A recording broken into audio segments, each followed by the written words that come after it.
د سریلال خپرونې په دوام سره بیا هم ډېر ښه راغلاست. پولیو په ټوله نړۍ کې یوازې په افغانستان او پاکستان کې پاته ده. په افغانستان کې هم اوس ګورو چې کوم ولایتونه دي لکه څنګه چې مو یادونه ورته وکړه، فراه، هرات او روزګان هغه ولایتونه چې لا هم فکر کېږي چې په همدغه ولایتونو کې د پولیو مثبتې پیښې شته. نو له موږ سره میرجان راسخ، مسئول آگاهی عامه برنامه محو پولیو در برنامه با ما هستن. آقای راسخ خیلی خوش آمدین به سریلال. تشکر، سلامت باشین. سلام و عرض ادب به شما تقدیم میکنم و به بینندگان محترم تلویزیون عصر هلال. تلویزیون هلال برنامه عصر، برنامه عصر. و خوش هستم که همچه یک رسانه بسیار خوبی را در افغانستان ما داریم و نشرات را آغاز کرده و امیدوار هستم که بحث خوبی را در ارتباط داشته باشیم و میتونم که هم به دری و هم به پشتو صحبت بکنم هر قسمی که شما لازم داشته. نو هر کله راسي ډیره مننه. لکه څنګه چې ستاسو د پوسټ څخه معلومیږي چې تاسو خلکو ته عامه پوهاوی ورکوئ. لومړی ستاسو له مسؤلیتونو څخه غواړم وپوښتم چې کوم مسؤلیتونه ستاسو په غاړه دي چې نورو ته غواړئ د پولیو په اړه باندې چې هغه له منځه یوسي په افغانستان کې، نه یوازې په افغانستان کې بلکې پاکستان کې هم شته. دا ستاسو مسؤلیتونه څه دي په افغانستان کې؟ بله، مننه. څنګه چې تاسو هم پوهیږئ اصلا د روغتیایي خدمات په دوو برخو ویشل کیږي چې یو وقایوي برخه ده او بله هم معالجوي برخه ده. او وقایوي په برخه کې مهم ډیر هغه څه دي چې خلک پوسی څنګه خپل ځان وقایه کی د ناروغیو په وړاندې باندې، او ډیر مصارف هم په روغتیا وزارت کې په دې برخه باندې کیږي چې څنګه د وقایي خدمات خلکو ته وړاندې کا. او په وقایي خدماتو کې د واکسینونه ټول شاملېږي او د واکسینونه هم تطبیقېږي په همدې موخه باندې چې خلک د ناروغیو څخه او په تیره بیا ماشومان د دغه دایمي فلج کوونکي پولیو ناروغۍ په وړاندې څنګه وقایه سي. او د دې وقایې په برخه کې پوهاوی ډیر زیات اړین دی او مهم دی که څوک خپل د ناروغۍ تهدید و خطر په اکله پوسی و همداراز غلار چالو باندې پوسی خپل ځان وقایه کوي. نو زمونږ مشخصا فعالیتونه د پولیو پروګرام د عامه پوهاوي په برخه کې دا دي چې څنګه کورنۍ، ټولنې غړي، مشران او د خلک په دې وپوهوو چې دغه واکسین د دوی د ماشومانو دپاره ډیر زیات اړین دی او ضروري دی، او پرته د دې واکسین نه موږ بله داسې لار او چال را نه لرو چې ماشوم د دې ویروس څخه وژغورو او خوندي یې وساتو. او له بده مرغه دا ناروغۍ دایمي فلج ماشومانو ته ورپېښوي او یوازینۍ لاره یې همدغه واکسین دی.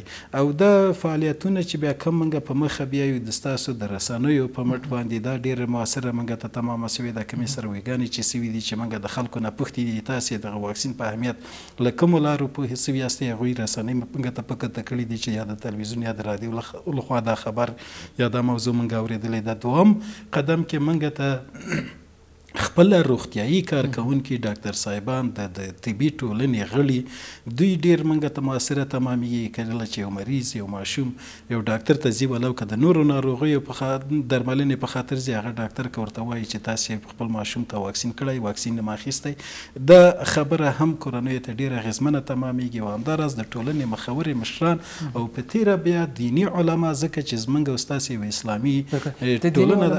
برخې ته راځو، خو زه غواړم په سر کې وړاندې لیدل چې دغه دیني برخې ته راسو. لکه څنګه چې معلومیږي تېره ورځ د دوشنبې په ورځ ستاسو پروګرام پیل شو د واکسین په ټول افغانستان کې او د جمعې تر ورځې پورې به دوام لري. دغه پروګرام مو څنګه آغاز کړئ او خوښي یا خوشبیني ورته شته؟ بله، ښه ټکي ته مې اشاره وکړه. پرون دوشنبې سهار موږ په افغانستان کې د پولیو واکسین سرتاسري کمپاین پیل کړ او دغه کمپاین په 2021 کال کې لومړنی کمپاین دی. تاسو پوهیږئ چې په هر کال کې موږ څو پړاوه کمپاینونه لرو او د دې کمپاین موخه دا ده چې په ټول هیواد کې او په ټولو ولایتونو کې موږ 9.9 میلیونه یعنې څه کم 10 میلیونه ماشومانو ته واکسین ورسوي چې عمرونه یې د 15 کالو لاندې دي. او دا کمپاین ډېر یو ښه فرصت کورنیو لپاره دی د تیر کال پیښو ته په کتو سره چې موږ 50 مثبتې پیښې په هیواد کې لرلې چې خورا زیاتوالی ښیي او دغه کمپاین د کورنیو دپاره ښه فرصت دی چې خپل ماشومان په دې کمپاین کې واکسین کړي.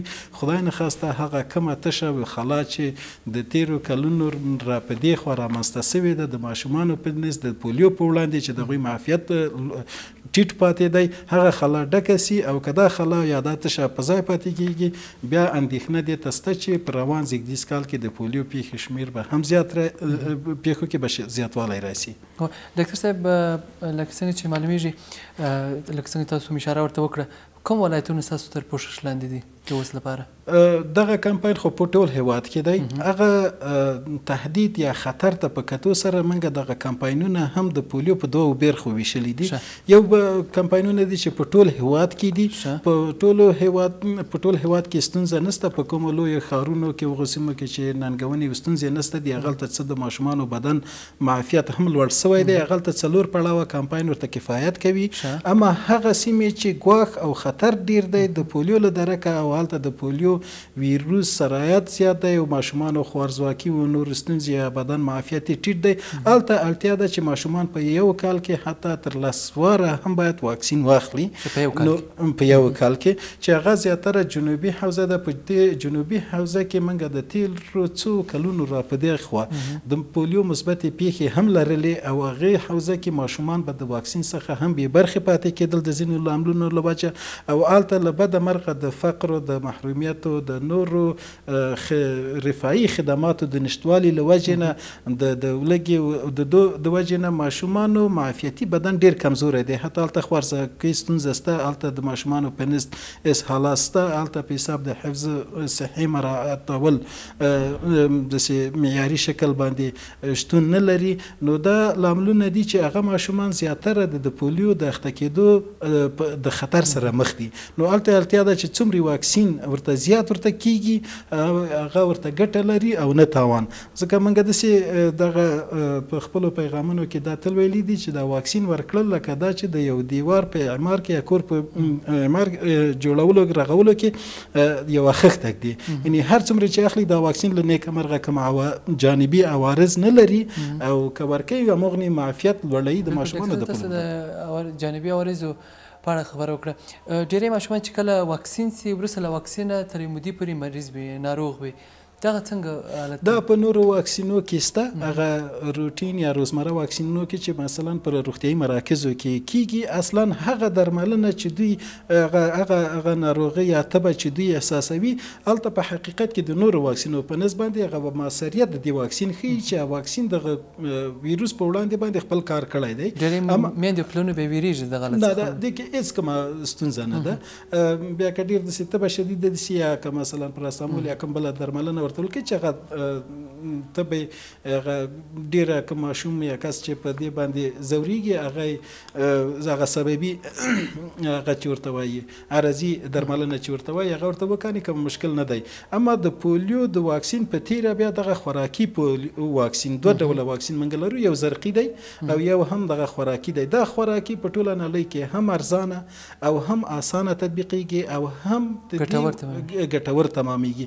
د دې ډېر موثریت په دې کې دی چې د دغه خوراکي پولیو یا او پی وي چې ورته وایو اورال پولیو واکسین د دې له طریقه نه موږ دغه ویروس محوه کولی سو. لکه تیرو کلونو کې که زموږ ستاسو د مشرانو به په یاد وي لکه چې چک ناروغۍ چې له منځه ویوړه نو دا ناروغۍ پولیو هم څو خواص لري. یو خاصیت دا دی چې دا په ناروغۍ د درملنې وړ له بده مرغه نه ده. کله چې که ماشوم په دې اخته کېږي هغه به په تلپاتې فلج اخته کېږي او ښه بل خاصیت دا دی چې دا ناروغۍ د لمنځه وړلو ده لکه د چیچک په شان باندې او د وقایې وړ ده او ښه غوره لارې همدغه خوراکي واکسین دی چې کله موږ دا واکسین ورکوو نور دې ویروس ته ځای هغه خوندي ځای د بقا دپاره نه پاتې کېږي.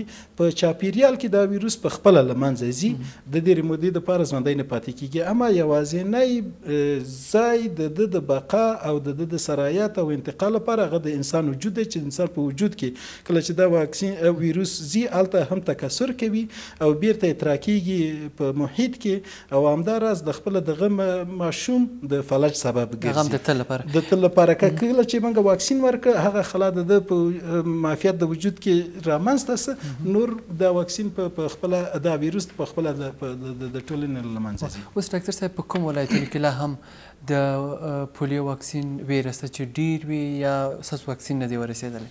ډېره اندېښنه زموږ جنوبي حوزه ده. دغه 56 پیښو له جملې څخه 28 مثبتې پیښې په جنوبي حوزه کې قندهار، هلمند، اروزګان، زابل او دو ولایتو کې دا پیښې رامنځته شوي دي او په هرات کې او همداراز په فراه کې دو سیمو کې هم دا پیښې رامنځته شوي دي.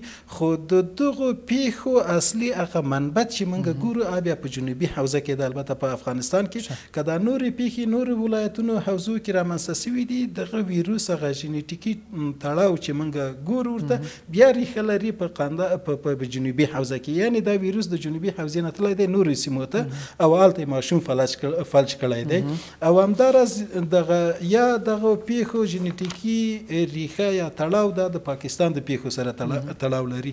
نو زموږ اندېښنه او یا تاکید زیات دی که چیرته موږ وسو کولی په جنوبي حوزه کې هلته کمپاینونه په بریا شکل باندې پلي کړو او ټول ماشومان تر پوښښ لاندې راوسي. په حقیقت کې موږ د دغې ویروس د انتشار منبع وچه کړې ده او نور حوزې او نورې سیمې د افغانستان به هم د پولیو څخه عاري سي او نورې سیمو کې ډېره اندېښنه نشته ځکه چې هلته هم د ماشومانو معافیت لوړ دی. هلته الحمدلله د خلکو اقتصاد هم ښه دی او په اصطلاح حفظ صحه هم ښه ده او دا نور ناروغۍ هم نشته دي. هلته د دې اندېښنه نشته. کله چې موږ منبع وچه کړه انشاءالله نورې سیمو نه به هم دا ویروس له منځه لاړ شي. ډاکټر صاحب تاسو اشاره ورته وکړئ چې علما ښه رول لوبولی سي. اوس کې اشاره ورته وکړئ چې کوم رول د علماو او د مسجد د ملایانو په غاړه دی چې باید ترسره کړي؟ الحمدلله موږ او تاسې یو اسلامي ټولنه لرو او موږ او تاسې ټول مسلمانان یاستو او زموږ ټولنه هر پدیدې ته که هغه مثبته وي منفي وي اول کار چې کوي زموږ مؤمن مسلمان وګړي د افغانستان هغه د دیني زاویې نه ورته ګوري چې دا څرنګه دی د عقیدې سره مطابقت لري آیا دا د په اصطلاح د په هغه ارزښتونو ته چې دی باوري دی هغه ته کومه صدمه نه رسوي د اخلاق او کرکټر په اصلاح اسلامیت ته کوم تاوان نه رسوي او یا په دې کې نه دي دغه شک او بهامات چې هم شته دي زیاتره د دې له درکه دي زمونږ په هغو لرو پرتو بانډو سیمو کې او زمونږ دیني علما څنګه چې تاسې هم پوهیږئ د بشریت ژغورنه دا د اسلام د ارزښتونو نه دی. اسلام چې راغلی دی البته د انسانیت او د بشریت د ژغورنې د خاطر دا چې موږ او تاسې مؤمنان یاستو دې دپاره چې هم په دنیا او په آخرت کې هم د ښه ژوند ولرو او دغه آفاتونه په امان کې اوسیږو او هغه پیغام چې د منبر او محراب نه خلکو ته رسیږي دا ډېر د منلو وړ دی.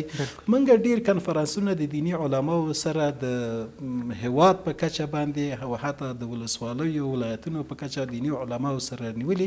الحمدلله زمونږ دینی علما نه تنها په افغانستان کې د نړۍ په کچه باندې دوی ټولو فتاواوې صادرې کړي دي. نه تنها دا چې هغه ابهامات او شک او شکوک د دې واکسین نه دوی رد کړي دي کله چې دا واکسین ورته معرفي شوی دی کورنۍ یې دې ته مکلف ګڼلی دي چې باید د کمپاین په هر پړاو کې خپل ماشومان واکسین کړي او د ماشومانو واکسین کول دا د کورنیو یو وجیبه او مسؤلیت دی. دې کې موږ دغه فتاواوې راغونډې کړي د افغانستان د دیني علما او هغه خبره او زبده او معتبره علما ټولو فتاواوې پکې ورکړلي. همداراز د اسلامي نړۍ د معتبره مراجعو نه فتاواوې راټولې شوي دا په دري او په پښتو باندې چاپ شوي. اوس الحمدلله موږ سره علما ډېر همکاره شوي دي او دوی هم خپله په خپرونو کې او په مرکو کې او په خلکو سره په لیدونو کې دا خبره باندې دوی هم تاکید کړی دی. یعنې دغه شک اوس تر ډېره بریده باندې لرې شوی دی. بیا هم کومو سیمو کې چې هلته موږ په بخښنې سره لاسرسی نه لرو، ورتلای نه سو، یا ځینې نورې ننګونې دي او هغه سیمو کې صحیح پوهاوی نه دی سوی، هلته نورې رسنۍ شتون لري، کیدای شي ځینې شکونه به وجود ولري او دا واکسین به نه کوي. اصلا د دغه امنیتي ستونزو ترڅنګ بخښنه غواړم چې خبرې رانه اوږدې نیسي. نه ما اتفاقا ما ورسره دغه پوښتنه وکړم چې په نامنو سیمو کې تاسو کم کارونه کوئ او د هغوی د پوهاوي لپاره کم کارونه ستاسو په لارو چارو کې شته؟ مننه. ستونزه هماغلته ده په ناامنو سیمو کې، په هغو ځایو کې چې زموږ ټیمونه ورتلای نیسي او هلته د کمپاینونه نسي تطبیقولی، په دلته دې سیمو کې ستونزې هم شته دي. پولیو نه ورسیږي، پولیو واکسین څاڅکي نه ورسیږي، هلته دغه ستونزې شته دي. نو هغو سیمو ته منګه دا پروګرام په دې ټینګار کړی دی او په عمل کې دا ثابت هم کړی ده او په مجموع کې دغه روغتیایي خدماتو تر شا داسې کومه سیاسي عقبه نه لري او کم هدف و غرض بل شی پکې نسته او دا باید همداسې وي او دا خدمات هم باید انساني خدمات بېپرې وي او موږ پولیو پروګرام هم بېپرې ساتلی دی او هېڅ کوم غرض و هدف پکې نسته دی.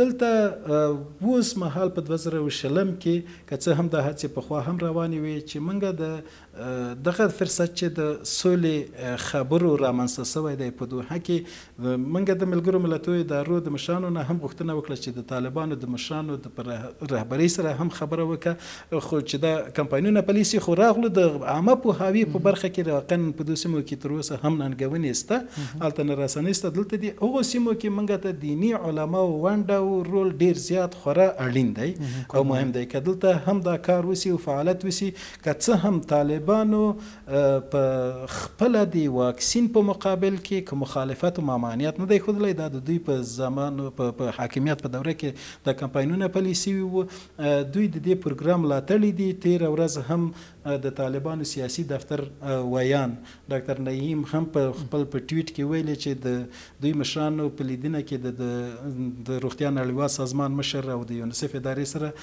په پولیو واکسین کمپاین په اړه خبرې کړې دي او د دې کمپاین ملاتړ یې کړی دی.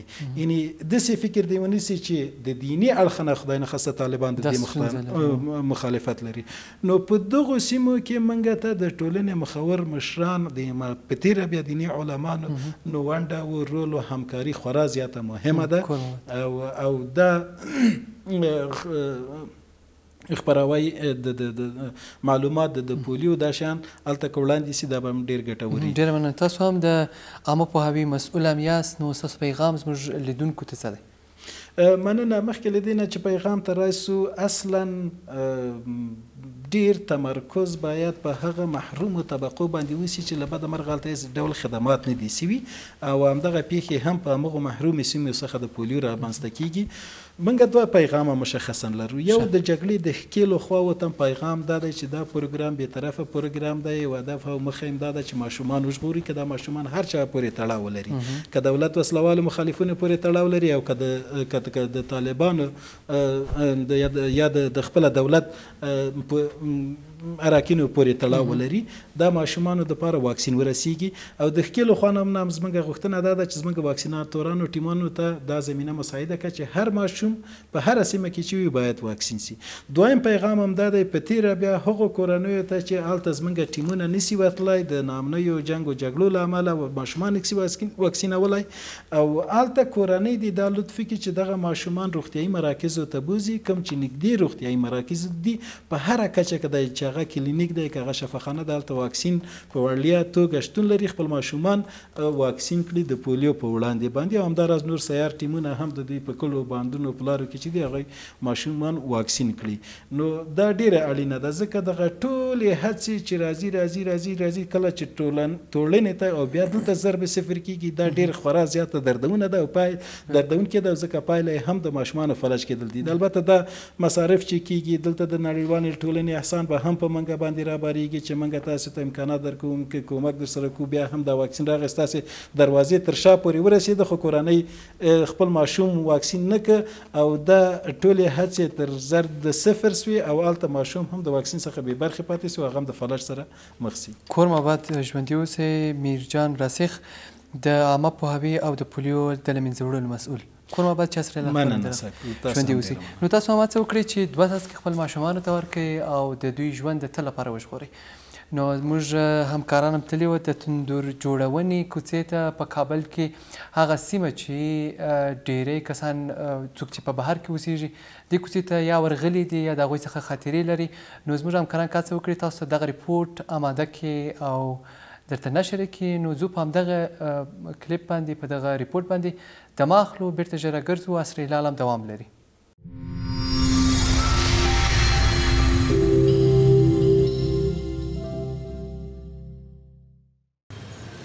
در شهرآرا منطقه در کابل کوچه‌ای است که دو طرف آن تنورهای گلی قرار دارند و نگاه هر رهگذری را به سوی خود می‌کشاند. کوچه تنورسازی یکی از قدیمی ترین کوچه های پایتخت است که شاهد ساختن تنورهای بیشمار می باشد.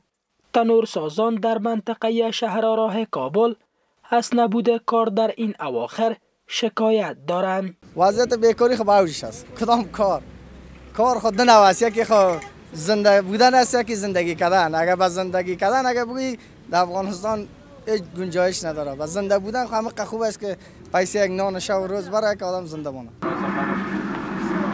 با وجود اینکه امروزه در کابل از تنورهای گازی بیشتر استفاده می شود، اما هنوز هم تنورهای گلی طرفداران خاص خودشان را دارد.